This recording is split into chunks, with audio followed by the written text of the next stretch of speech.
You are now listening to Carlie's Couch. I'm Carlie. And I'm Lex. In this podcast, we discuss a wide array of topics about life and how to live your best life. Whatever that looks like for you. Hope y'all enjoy. This week on Carlie's Couch, we discuss how true evolution can only come from love. Oh, I did that. I almost forgot. I was like, ugh. And then I got it. It sounds like, well, we're about to talk about like mankind evolution, but in a way, I guess. I mean, perhaps. Happy Monday, everybody. Welcome to the couch. Carlie Carpio is to my right today. Lextopia on my left. And today we're going to start our episode. You know what? Actually, just how you doing? Because it's spring now. Yay! It's been a little more consistent recently in LA, thankfully. Although I guess we can't really complain compared to some of y'all, but yeah. How you doing? I feel like it's been a really busy season, but like in all the great ways. So my like main focus and intention has been chasing my highest joy. Mm-hmm. And so what I mean is like, you know, wherever that is. And somebody asked me yesterday, well, what does that mean? Like, where have you seen that? And I was like, oh, all my work that's impact. Mm-hmm. And so working with the kids that changed the tune, working with all my clients, doing my trainings for teachers with Holistically Dope, you know, going to markets for holistic, just like kind of loving on people. But like I've been kind of 10xing the amount of things that I've been doing and getting flued out for stuff. So I am really grateful and excited and also need a nap sometimes. But how you doing?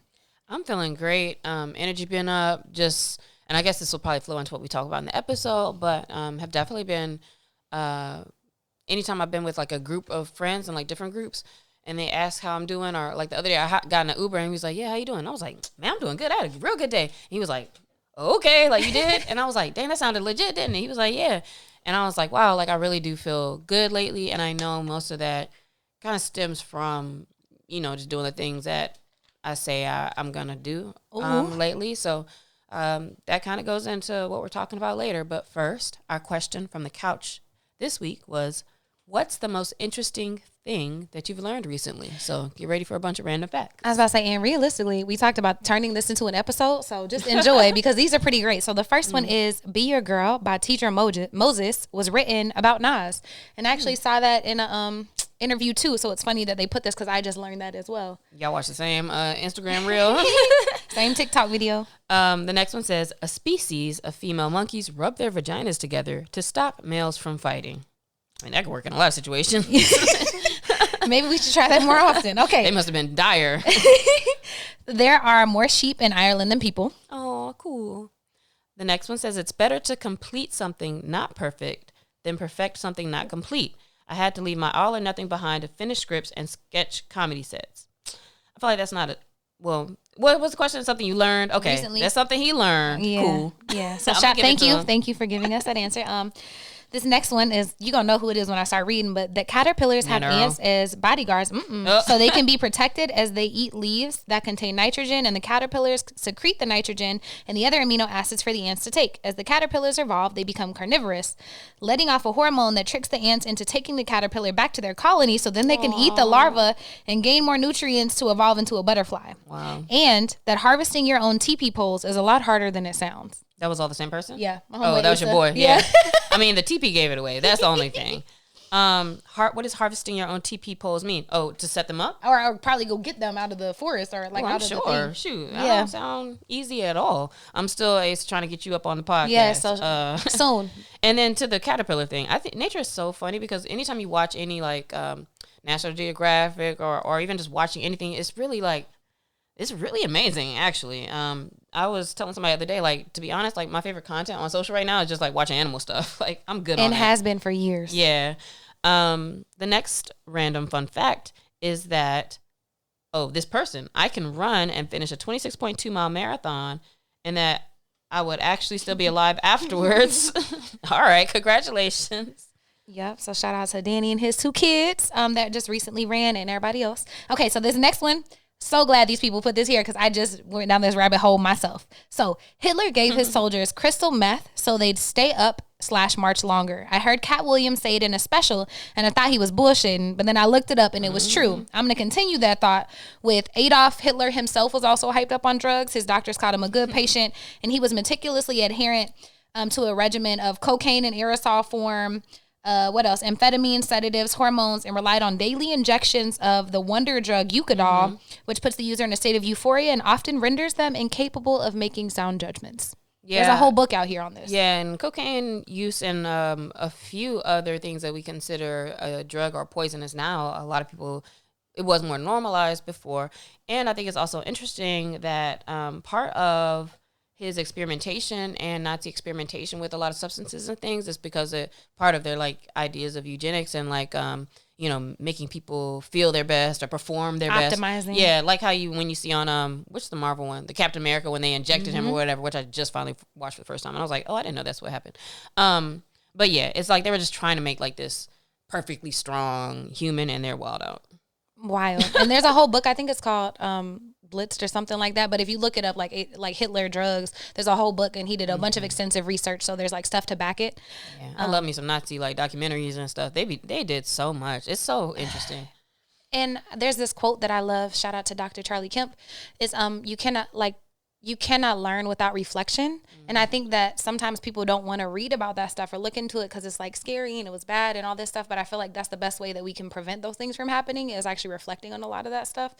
And so, yeah, make sure you give them more information than just the basics sometimes. Is there anything random that you learned? I was trying to think of something because when we asked the question, I was paying more attention to like my Instagram things, but I just didn't feel like anything was like cool enough, I don't think, but I know I learn a million things every day. I'm about to say I do it too. It's hard, but I would say the Hitler one was pretty high up on my most interesting things because I had no idea. I mean, it makes sense once I read it, but I didn't really know.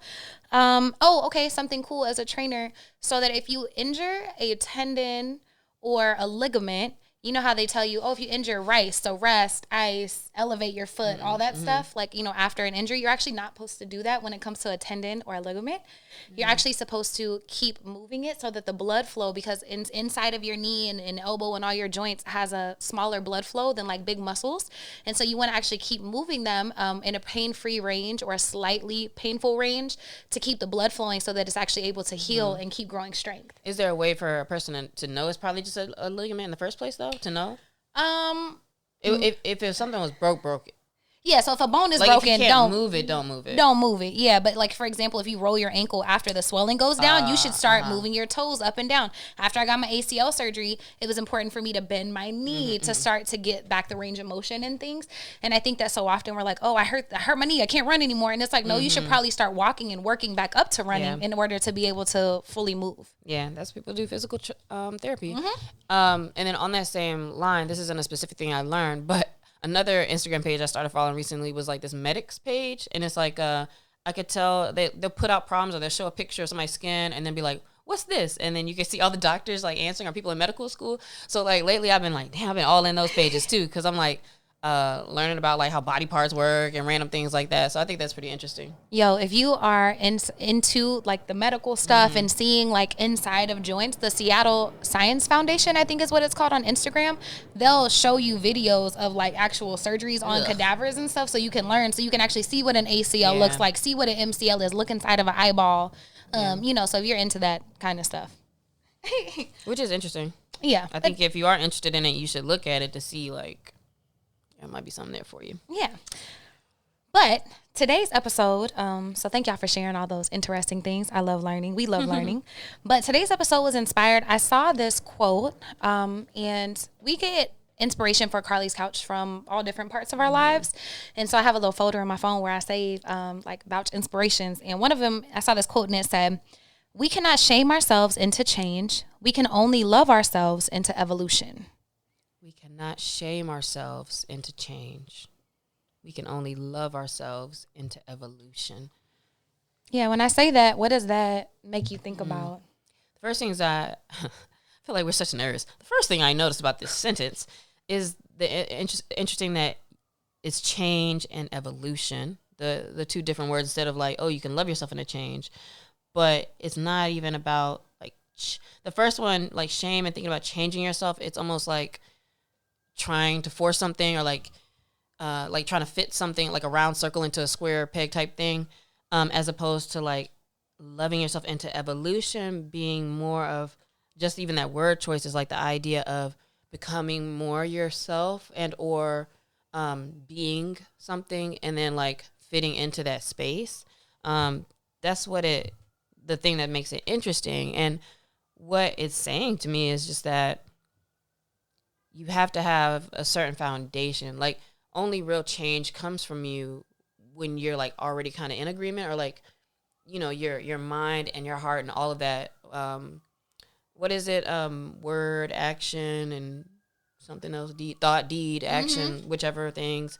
Like, all of that has to kind of be foundational, and then you begin to evolve. You can't be upset like, oh, I should have been doing this. I can't do this. I'm trying to change. I need to be doing this.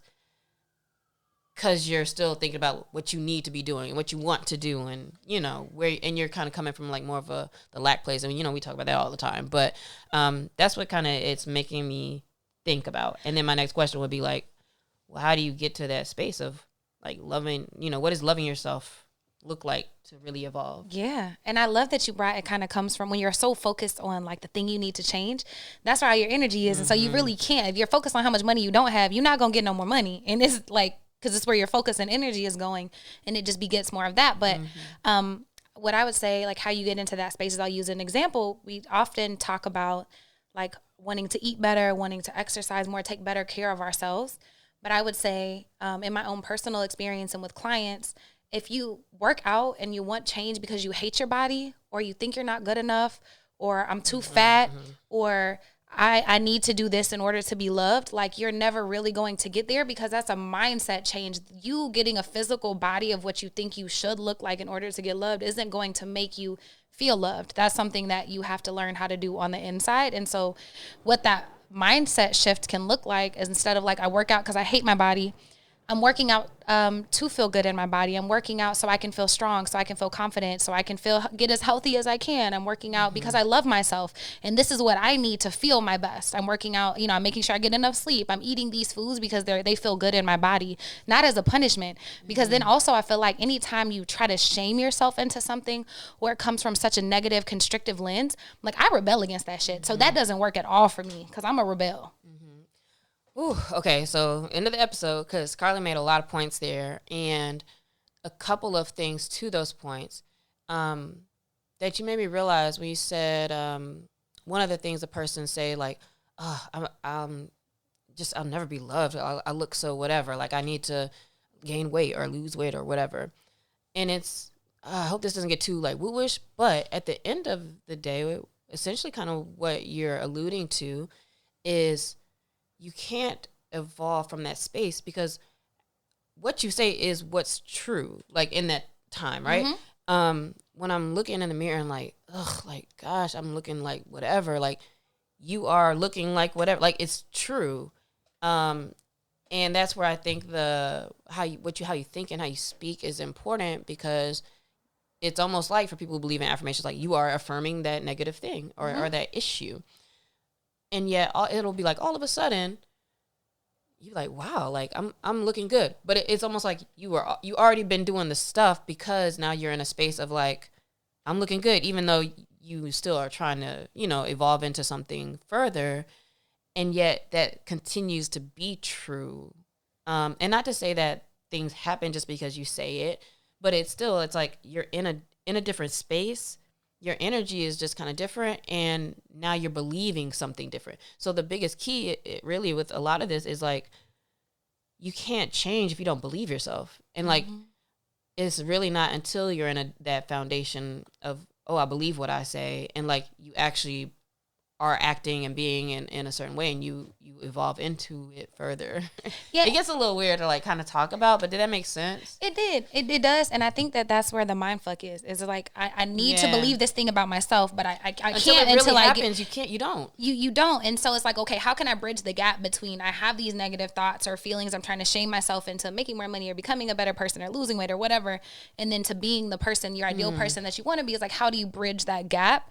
And I think that I was trying to answer that. Intention and action are the first two things that kind of come to mind. So if you know that like you have a negative perspective about your funds or your relationships or your body or whatever it is, like, that, and then you want to like think about how you want to have that. So I want to have money. I want to feel good in myself. I want to do that. And then every action that you take should help you get closer to that. And I don't think like, so for affirmations, people always say that they don't feel good, they don't feel real. And so it's not lying to yourself in the sense like, man, I'm rich, and you got $0 and your rent is due. But it's like, oh man. Or even if you're like, I'm gonna have XYZ when you don't believe it. Yeah, it you don't believe work. it, then it doesn't matter. But it's like, oh man, today I did 3 things to help me get more money. I did this, or I applied to 4 jobs, or I at least took a walk today. You know, as long as you're like doing things that then make you start to believe closer to what you're working towards, I think that is kind of the locomotion, the little train that gets you going towards from that gap from like where you are to where you want to be.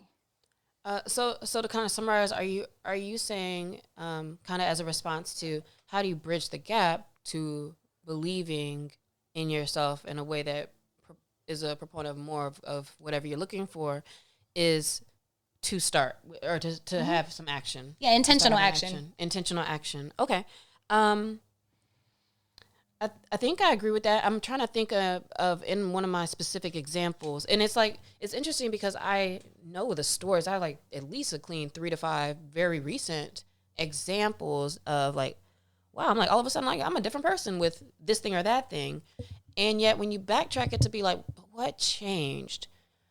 I think maybe it was that. So here's one from me, is that while I was in the Bahamas over the holiday break, a first step that happened was like I kind of like finally got fed up with something.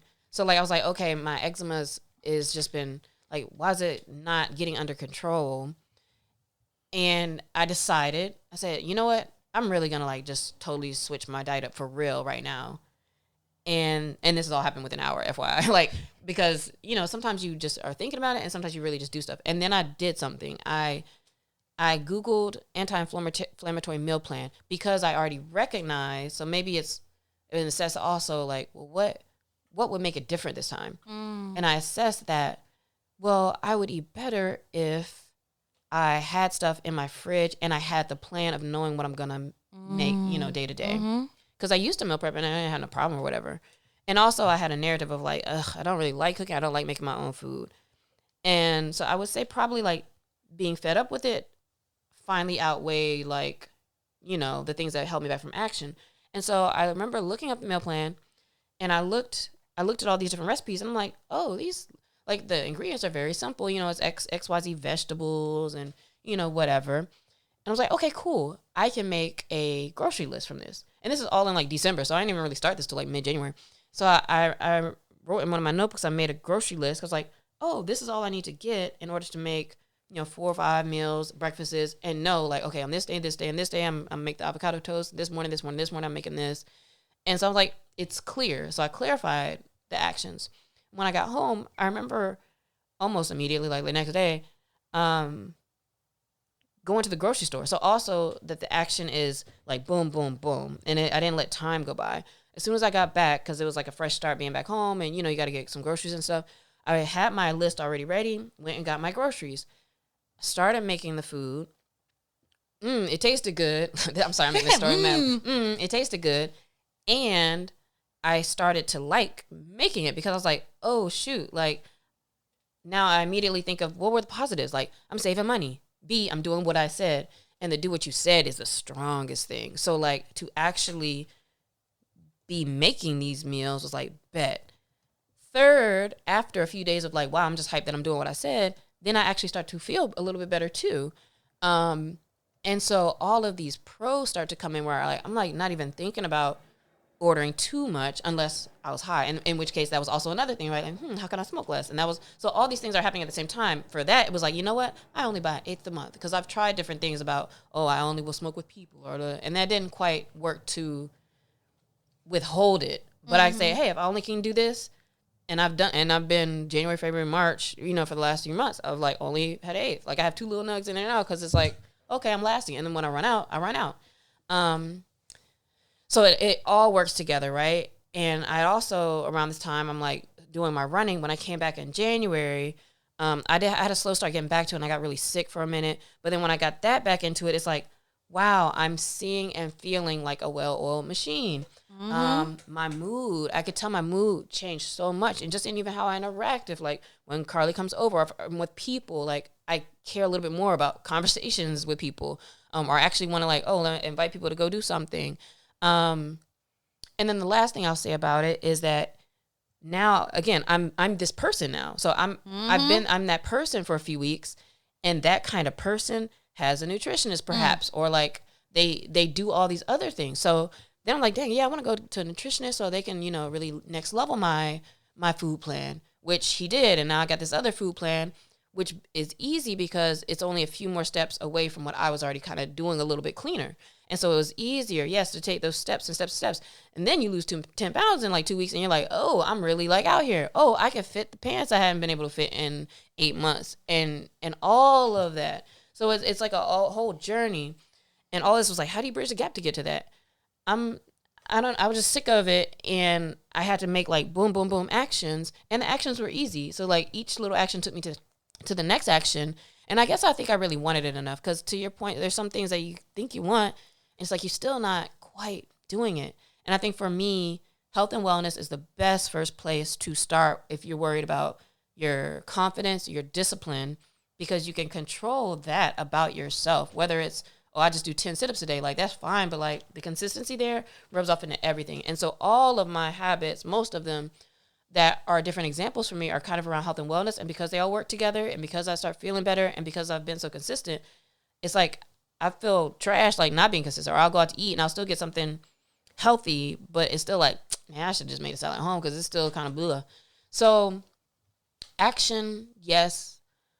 Planning and action, like together. Because if you plan, you get stuck in the plan, I think, a lot of times. And I know I talked a whole lot, but like, even as I'm saying it, it's like, man, all those pieces work together to like, and you have to become that person and do the things, and it sticks.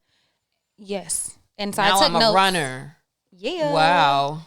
So I took notes because I think that is important. Notes for sure. Because there are some important pillars in there, but there's a couple things I want to visit on that. So the first one is, it sounds hard to be like, oh, if I want to be more happy, and then we're telling you like, oh, just be more happy. Yeah. And so like, it's not necessarily easy. But the steps that Lexi and I both have came up with together in our stories is like, you have to reach a moment in time in which you're fed up, and which staying the same is actually more harmful to you or more uncomfortable than making a change. So there's that.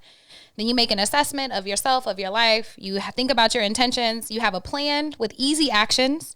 And then you start to reap the benefits, which then build momentum and help you stay in that. And confidence of, now I believe myself. Like, I love myself. I believe myself. I like cooking. Like, I can be like, oh, I like making my meals. And so I think it's really important to recognize that anytime you're not making a change in your life, you're choosing that uncomfortability. So you're choosing to feel uncomfortable with your body. You're choosing to not do the things you need to do to build your business, or to make money, or to do that. And that sounds kind of harsh, to be like you're choosing to be unhappy, or you're choosing these feelings.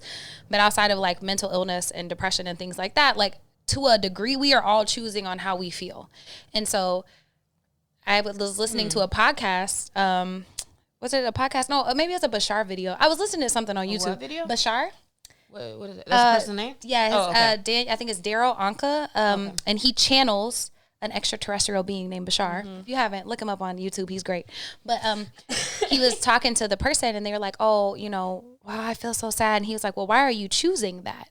And then it's like a loop. So first you recognize that every emotion that you're choosing to sit in and not change, you're choosing. Like every continued decision not to run, to keep ordering food, to waste your money on whatever, to be around people who don't really care about you, whatever, you're choosing that outside of abusive situations. Like there's always, so don't be that person. But like to a degree, we're all choosing a thing.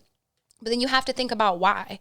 And so I did this with myself the other day. I was like, oh man, I'm feeling really sad and anxious, and I was just sitting with it, and I was like, well, why am I choosing this? Like, what's going on? And I'm like, oh, because I'm choosing to believe that I have to take on all of this extra stuff in order to, show my friends that I care about their businesses and to do all this. And anyways, I was feeling very overwhelmed. But the important part is to recognize that you're choosing it, and then the second part is to say, I'm choosing this because I believe I have to, because I feel like this, because I do this. And then that kind of helps you close the narrative and then take a better perspective. Mm-hmm. A couple more things about the choosing part, because that is hard to kind of talk about without it seeming like, okay. But not to beat the health and wellness like to a pulp. However, one thing I've saw recently that made me go, like you're probably right. You know, we've talked about how it's like, dang, everybody, you know, wants to say they have ADHD and this and that and that. This is probably Dr. Amen who said that actually, that consider or reframe to look at yourself also. There's mental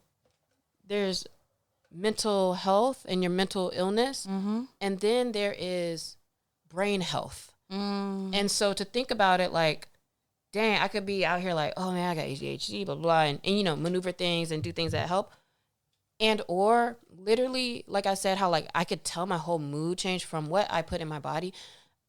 I think sometimes you can look at it as like I'm choosing to be unhealthy, essentially. Even with some of these random things like, oh, I want to wake up earlier, or dang, I wish I didn't look like whatever, or I wish I ate different.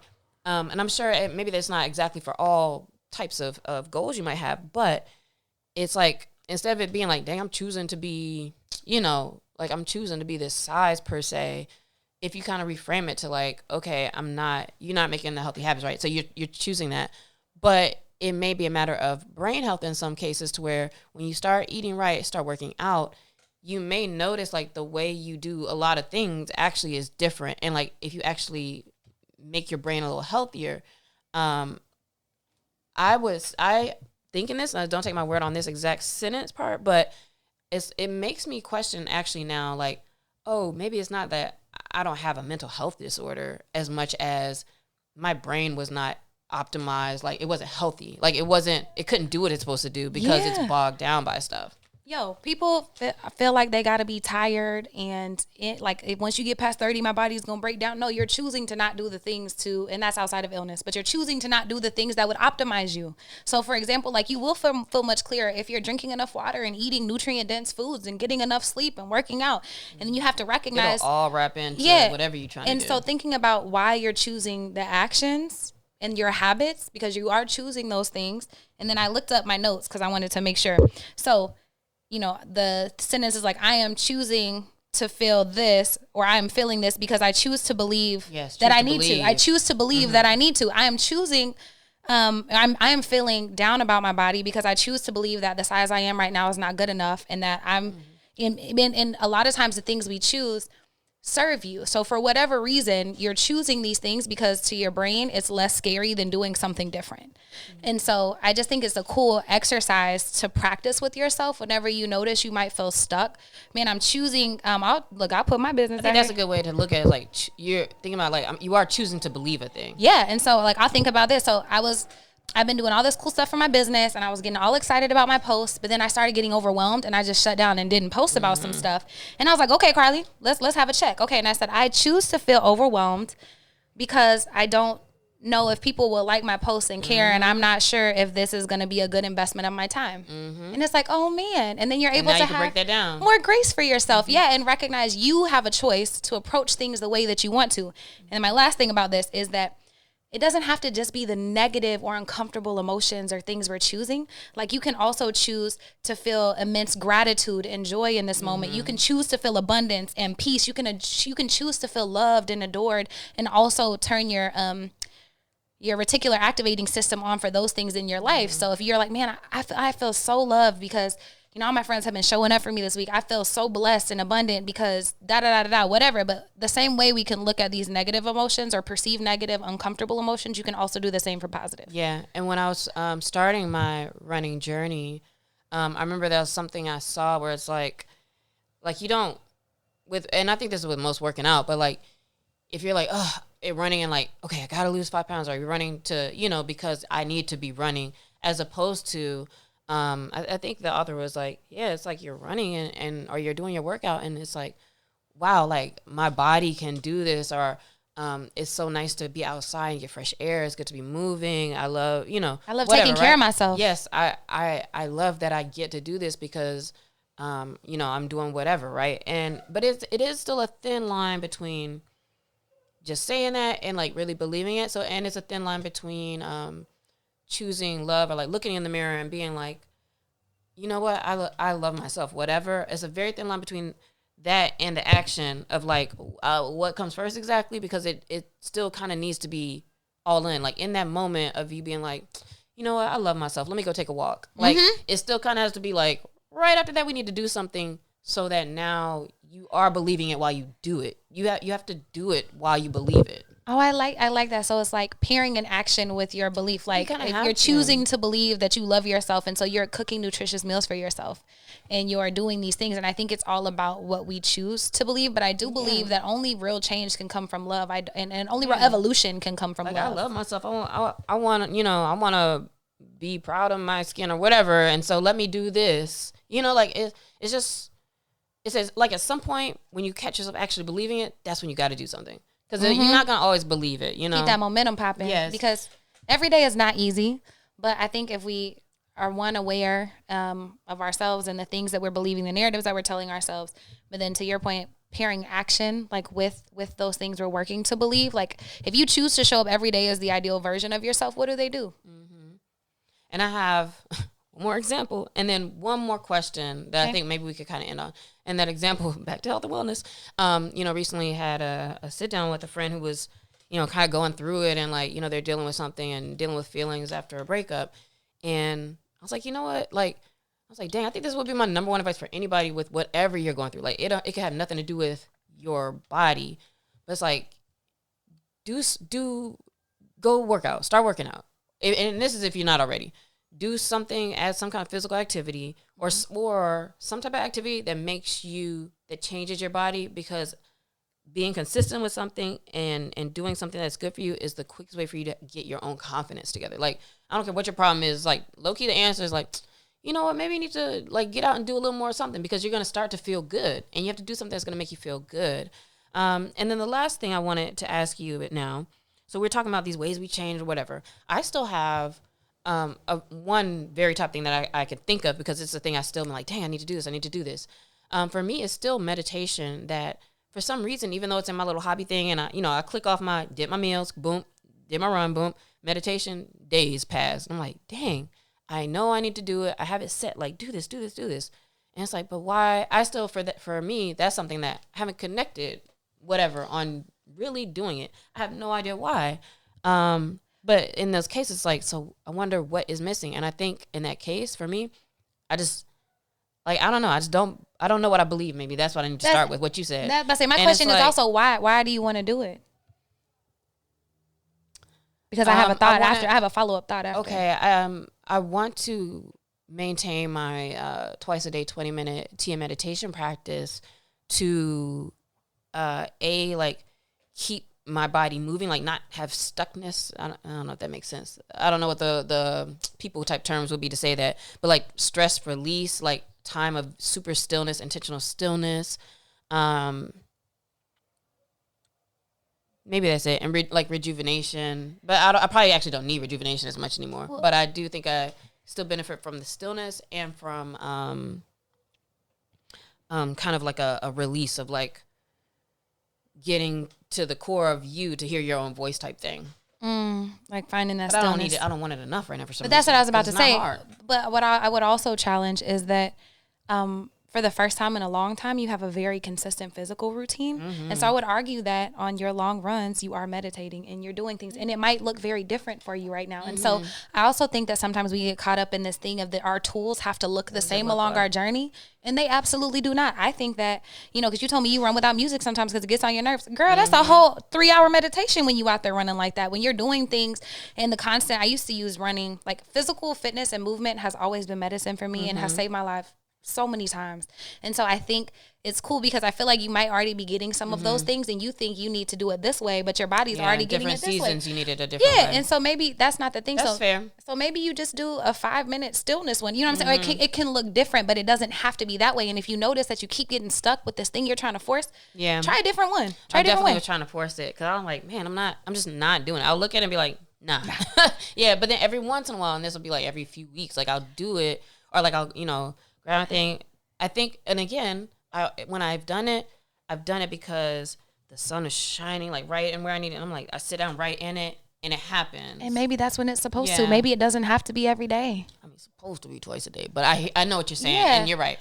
But I think that's so interesting. It's like, I'm just not, I don't know, maybe it's like you don't need it, but like, I'm just not there. And so that's one thing. Just so I also show people like there's certain things I still like think I need to do and I don't do.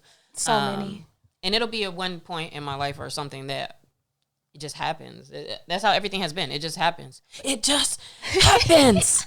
I'm sorry. This is real serious. I'm wilding, but no, I think it's interesting. That's embrace what you want. I think that's real. Embrace where you are.